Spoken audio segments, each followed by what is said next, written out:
Those words hit me like a sledgehammer to the chest. My wife Sarah's drunken laughter echoed through our kitchen window as I stood frozen in our backyard, garden hose still running in my trembling hand. The poor idiot actually thinks I love him, she continued, her voice carrying clearly through the summer night air. David's so predictable, works his boring job, comes home, watches TV. Meanwhile, I'm having the time of my life with Marcus. Her friends giggled. Wine glasses clinked. I turned off the hose. The silence felt deafening. My name is David Chen. For 15 years, I've been the guy everyone calls reliable. At Hartwell Insurance, I process claims with methodical precision. At home, I fix leaky faucets and remember anniversaries. I believed my steady nature was what Sarah loved about me. Apparently, I was wrong about everything. I crept closer to the kitchen window. Sarah sat at our dining table with three friends from her yoga class. Empty wine bottles littered the surface. Her cheeks were flushed, eyes glassy. "How long has this been going on?" asked Jennifer, our neighbor. 8 months, Sarah said proudly. Marcus is everything David isn't. Spontaneous, exciting, rich. She took another sip. David thinks I'm working late at the marketing firm. Instead, I'm at Marcus's penthouse. My legs felt weak. 8 months. All those late nights she claimed were client meetings. All those weekend work retreats. All those times I'd made her favorite dinner, only to eat alone when she texted about sudden overtime. "Aren't you worried he'll find out?" asked Lisa. Sarah snorted. "David, please." The man couldn't find a clue if it bit him. He's too trusting, too boring, too safe. She practically spat the last word. "I married security, but I deserve passion." Jennifer leaned forward. "What's your end game here?" "Marcus is getting divorced next month. Once that's finalized, I'll leave David. Take half of everything, of course. His retirement fund, the house equity, everything." Sarah's smile turned predatory. 15 years of marriage means I'm entitled to plenty. My hands clenched into fists. 15 years of love, loyalty, and partnership, reduced to a financial calculation. I backed away from the window. My mind raced. What should I do? Burst in and confront her? Call a lawyer? Pack my bags and disappear? No, I needed proof first. Evidence. Sarah clearly thought I was too stupid to fight back. Time to prove her wrong. I slipped inside through the front door.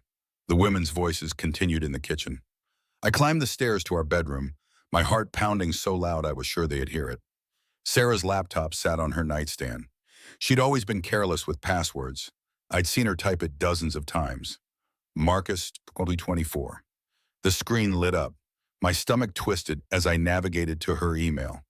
There it was. Months of correspondence with Marcus Blackwood. The subject lines alone made me nauseous. "Can't wait for tonight, baby. David's working late again. When you leave him, we'll travel the world." I opened the most recent thread. Photos loaded. Sarah in lingerie I'd never seen. Sarah kissing a man with silver hair and expensive clothes. Sarah in hotel rooms, restaurants, locations I didn't recognize. My phone buzzed. A text from Sarah in the kitchen. "Girls' night running late. Don't wait up. Love you." Love me. The lie burned.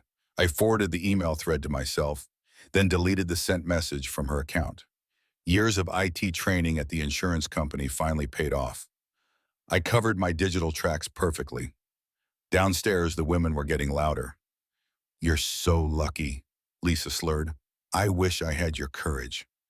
"It's not courage," Sarah replied. "It's intelligence. Why settle for a Honda when you can drive a Ferrari?" I was the Honda, apparently. Reliable but unexciting. I retreated to the basement. My hands shook as I forwarded the evidence to my personal email account. Then I started researching. Marcus Blackwood, CEO of Blackwood Development, married to Victoria Blackwood, heiress to a pharmaceutical fortune. Interesting. Very interesting. I dug deeper. Marcus had been married 3 times before Victoria. Each divorce had been messy, expensive, public. The man collected wives like trophies, then discarded them when someone newer caught his eye. Sarah had no idea what she was walking into, but I wasn't going to warn her. Not anymore. The next morning, Sarah nursed a hangover while I made coffee. She looked pale, fragile.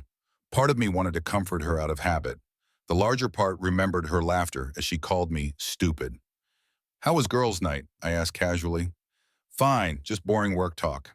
She couldn't meet my eyes. "Jennifer drank too much. You know how she gets."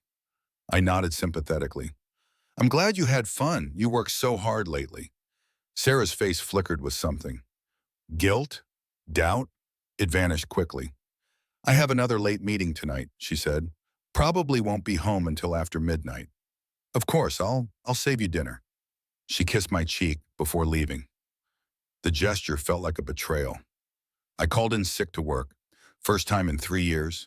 Then I drove to downtown, parking across from the Blackwood Development Building. At 11:47 a.m., Sarah's red Camry pulled into the executive parking garage. She wasn't supposed to be here. Her marketing firm was across town. I waited. At 12:15, she emerged with Marcus Blackwood. He was exactly what I'd expected. Tall, confident, expensive suit. Everything I wasn't. They walked to a nearby restaurant, hands intertwined. Sarah threw her head back, laughing at something he said. She looked happier than I'd seen her in years. That hurt more than I'd expected. I followed them inside, taking a table in the corner. They were too absorbed in each other to notice me. Sarah fed Marcus bites of her salad. He whispered in her ear, making her blush. They looked like a real couple. Not an affair, a relationship. My phone buzzed. A text from Sarah. "Swamped at work today. Might have to work through lunch." I looked up. She was kissing Marcus across their table. The rage hit me like a physical force. My vision blurred. My chest tightened. For a moment, I understood why people committed crimes of passion. But I wasn't going to lose control. I was going to win. That afternoon, I hired a private investigator. Janet Reeves came highly recommended by divorce lawyers online. We met at a coffee shop near my office. "Standard cheating spouse case?" she asked, reviewing my notes. "With complications. I need to know everything about Marcus Blackwood. His patterns, his other relationships, his business dealings, everything." Janet raised an eyebrow. "That's expensive. I have savings." 15 years of careful financial planning. Sarah thought she'd get half. She thought wrong. "Give me a week," Janet said. I went home and cooked dinner. Sarah arrived at 1:30 a.m., claiming her client meeting had run late. She smelled like expensive cologne and wine. When she kissed me goodnight, I tasted lies. I lay awake beside her, planning. Janet called 3 days later. "We need to meet. Bring a strong stomach." Her office was cramped, covered with surveillance photos and documents. She spread them across her desk like a dealer shuffling cards. "Marcus Blackwood is a serial cheater," she began. "Currently married to Victoria Blackwood, but having affairs with at least 3 women. Your wife is just one of them." The photos showed Marcus with different women: Sarah at lunch, a blonde at a hotel, a brunette at a theater, all within the same week. "He's not getting divorced," Janet continued. "His wife controls the money. He can't afford to leave her. These affairs are just entertainment." My heart sank, not for myself, for Sarah. She had no idea she was being played. "There's more," Janet said. "Blackwood Development is in financial trouble. 3 major projects have failed. Marcus is borrowing against company assets to maintain his lifestyle. The affairs, the expensive dinners, the gifts to these women, it's all borrowed money." She handed me a financial report. "He's 6 months from bankruptcy, maybe less." I stared at the numbers. Sarah was planning to leave me for a man who was about to lose everything. "What do you want to do with this information?" Janet asked. I thought about it. I could expose Marcus to his wife, destroying his marriage and finances. I could confront Sarah with proof of his other affairs. I could burn down their relationship out of spite, but that felt too small, too petty. I wanted justice, real justice. "I need you to document everything," I said. "Every affair, every lie, every fraudulent expense. Can you do that?" Janet smiled. "That's going to cost extra. Bill me." That night, Sarah came home with a new necklace. Expensive. Not her usual style. "It's beautiful," I said. "Special occasion?" She touched it nervously. "I bought it for myself. I've been working so hard lately. I recognized it from Marcus's credit card statements. Janet had been thorough. You deserve nice things, I said. You work harder than anyone I know. Sarah looked surprised by my sincerity. For a moment, her mask slipped. I saw guilt, confusion, maybe even regret. Then her phone buzzed, a text. Her face lit up as she read it. The moment passed. Over the next 2 weeks, I became the perfect husband. I brought Sarah coffee in bed. I surprised her with flowers. I listened to her fabricated stories about work stress with endless patience. She grew uncomfortable with my attention. You're being weird, David, she said one evening. All this romance isn't like you. I love you, I said simply. I want you to be happy. She stared at me for a long moment. Something flickered in her eyes. Doubt, regret, fear. I love you too, she whispered. It was the first time in months those words sounded real, but the next day she met Marcus for lunch again. Janet's final report arrived on a Thursday. 200 pages of documentation. Photos, financial records, phone logs, hotel receipts. Marcus Blackwood's entire web of lies laid bare. But I wasn't ready to use it yet. I had one more card to play. I called Victoria Blackwood's office. Getting through to a pharmaceutical heiress wasn't easy, but I'd learned persistence from 15 years of insurance claims. Mrs. Blackwood, my name is David Chen. I have information about your husband that you need to hear. Silence. Then, I'm listening. We met at her lawyer's office. Victoria was elegant, intelligent, and completely unsurprised by my revelations. I've known about Marcus's affairs for years, she said calmly. The question is, what do you want from me? I spread Janet's photos across the conference table. I want justice. For both of us. Victoria studied the evidence. Her face remained neutral, but her knuckles whitened as she gripped her purse. Your wife isn't his only current affair, I said gently. There are others. Victoria's composure cracked slightly. How many others? At least 2, maybe more. She closed her eyes. When she opened them, they were hard as diamonds. What did you have in mind, Mr. Chen? I told her my plan. It was elaborate, risky, and completely unlike anything the boring David Chen would normally attempt. Victoria smiled for the first time since I'd met her. I like it, she said. Friday night, Sarah dressed carefully for another work meeting. She wore the dress I'd bought her for our anniversary. The irony was painful. Don't wait up, she said, kissing my cheek. Have fun at work, I replied. She paused at the door. David, are we okay? You've been different lately. Different how? I don't know, more attentive. It's nice, but she trailed it off. But what? Nothing. Never mind it. I'll see you tomorrow. She left. I counted to 10, then followed. The plan was simple. Victoria had invited Marcus to a romantic dinner at the Grandview Hotel. Meanwhile, Sarah thought Marcus was taking her to the same hotel for a weekend getaway. Janet had arranged for both women to arrive at the same time. Parked across the street and waited. Sarah arrived first, looking nervous and excited. She checked her makeup in her car mirror, then walked into the hotel lobby. Victoria arrived 10 minutes later. She moved like a woman going to war. My phone buzzed. A text from Janet. Showtime. I couldn't see what happened in the lobby, but I didn't need to. Janet had positioned herself inside with a camera. The confrontation would be documented. 20 minutes later, Sarah burst through the hotel doors. Her face was streaked with tears, her carefully styled hair disheveled. She stumbled to her car and sat there sobbing. I wanted to go to her. 15 years of marriage didn't die easily. But then I remembered her laughter, her casual cruelty, her plans to take everything I'd worked for. I stayed in my car and watched my wife fall apart. Victoria emerged next, composed but grim. She walked to her Mercedes and drove away without looking back.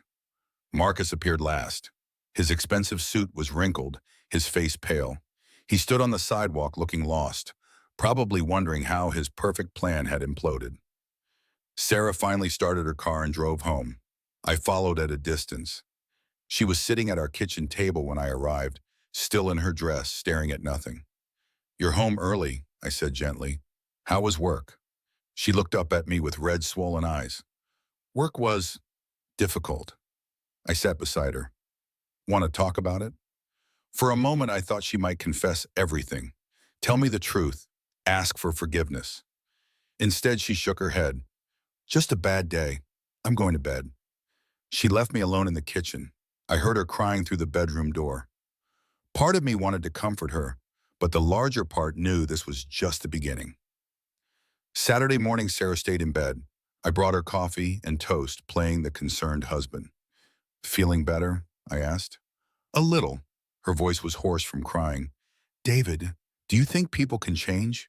Really change? The question caught me off guard. What do you mean? I mean, if someone made terrible mistakes, could they fix things? Start over? I studied her face. She looked younger somehow, vulnerable, like the woman I'd fallen in love with 20 years ago. I think people can change, I said carefully, but they have to want to, and they have to be honest about what they've done wrong. Sarah's eyes filled with tears. What if the mistakes were really bad? What if they hurt someone they loved? My heart raced. Was she about to confess? Then they'd have to accept the consequences, I said, and prove they were serious about changing. Sarah nodded slowly. She opened her mouth to speak, then closed it again. I'm going to shower, she said finally. The moment passed, again. That afternoon, my phone rang. Janet. Marcus is trying to salvage things, she reported. He's been calling your wife all day. She's not answering. What about Victoria? Filing for divorce Monday morning. She's also reporting his financial irregularities to the SEC. Marcus Blackwood is finished. I felt a grim satisfaction. Justice was coming. Sunday, Sarah barely spoke to me. She moved through our house like a ghost, touching familiar objects as if seeing them for the first time.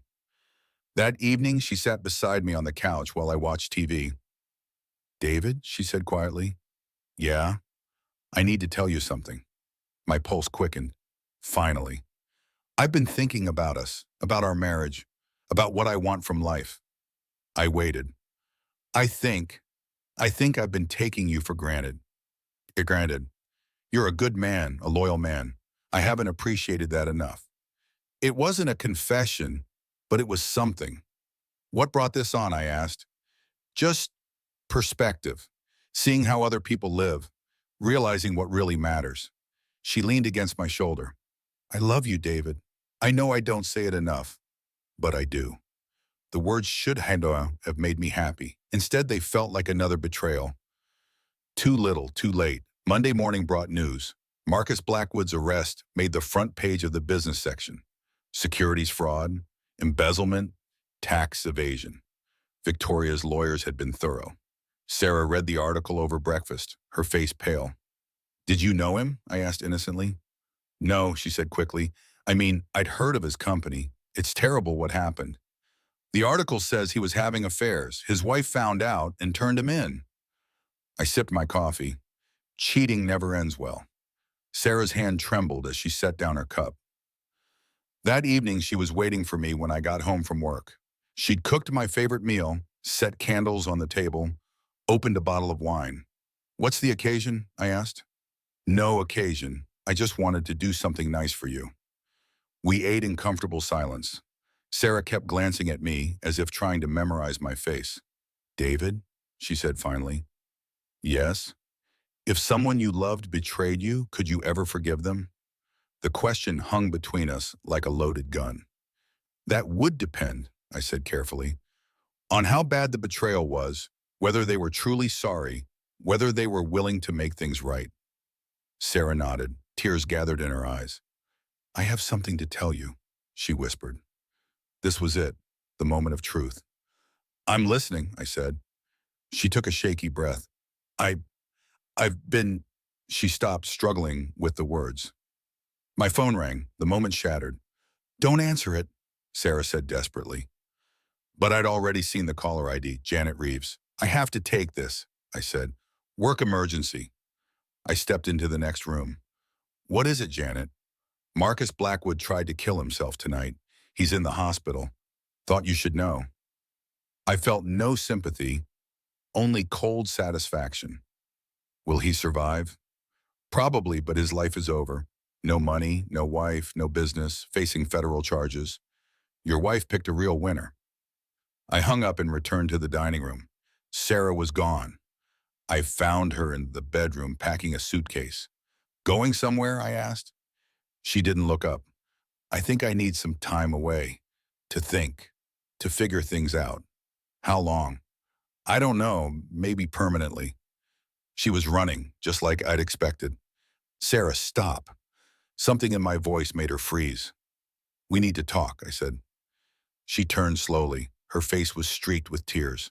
I know, I said simply. Know what? Everything. Marcus, the affair, your plans to leave me and take half of everything I've worked for. Sarah's face went white. David, I heard you that night, talking to your friends, laughing about how stupid I was. She sank onto the bed. Oh, God. 8 months, Sarah. 8 months you lied to my face every single day. I'm sorry, she whispered. I'm so sorry. Or are you just sorry you got caught? She looked up at me with desperate eyes. I know you won't believe me, but it's over. Marcus and it's finished. I realized I made a terrible mistake. Because he got arrested? Because his wife found out about his other affairs? Sarah's face crumpled. You know about the others? I know everything. The financial fraud, the multiple women, the fact that he was never going to leave his wife. I sat down across from her. You were just one of his toys, Sarah. He was using you. She buried her face in her hands. I'm such an idiot. No argument here. She looked up, stung by my coldness. David, please. I know I don't deserve forgiveness, but you're right. You don't. I pulled out my phone and showed her the photos Janet had taken. Sarah and Marcus at restaurants. Sarah and Marcus at hotels. Sarah and Marcus kissing in parking garages. I have everything, I said. Every lie, every deception, every cruel thing you said about me. Sarah stared at the evidence of her betrayal. What are you going to do? That depends on you. What do you mean? I leaned forward. You have 2 choices. Option 1, I file for divorce, release all this evidence, and destroy you in court.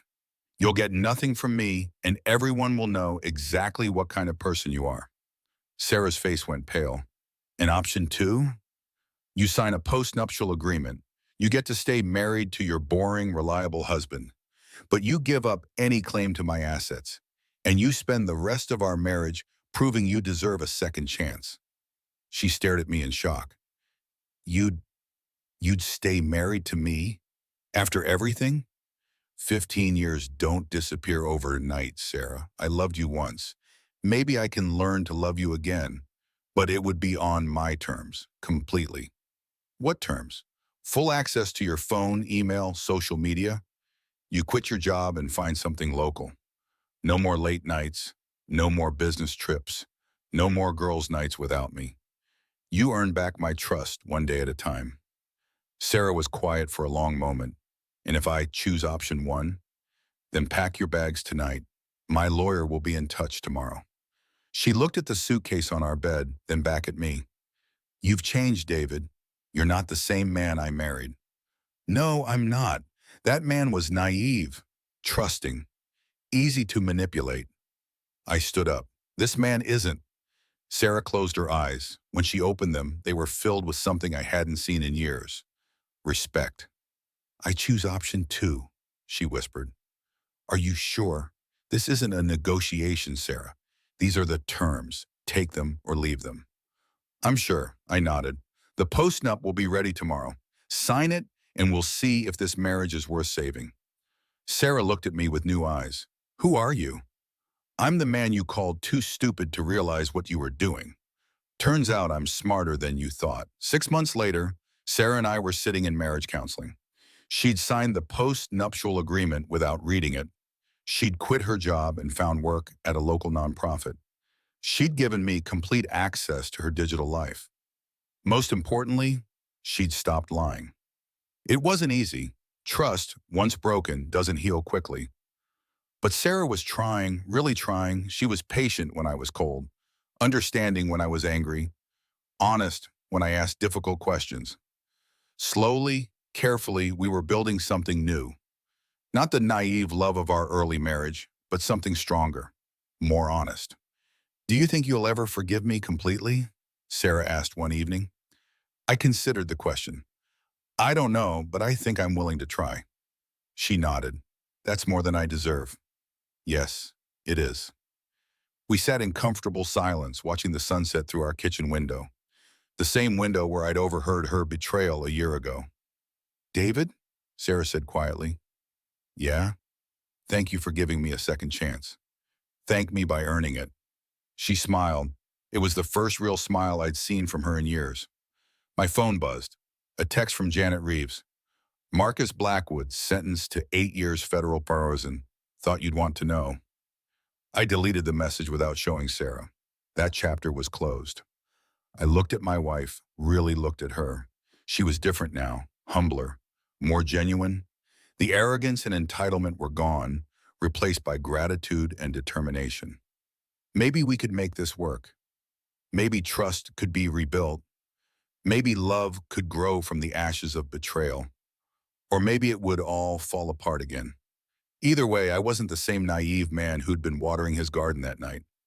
I was stronger now, smarter. I'd learned that sometimes the people who call you stupid are the ones making the biggest mistakes. And I'd learned that real strength isn't about revenge. It's about choosing your own terms for forgiveness. Sarah reached across the table and took my hand. I love you, David. I know, I said. I'm starting to believe you mean it. For the first time in a year, that felt like enough.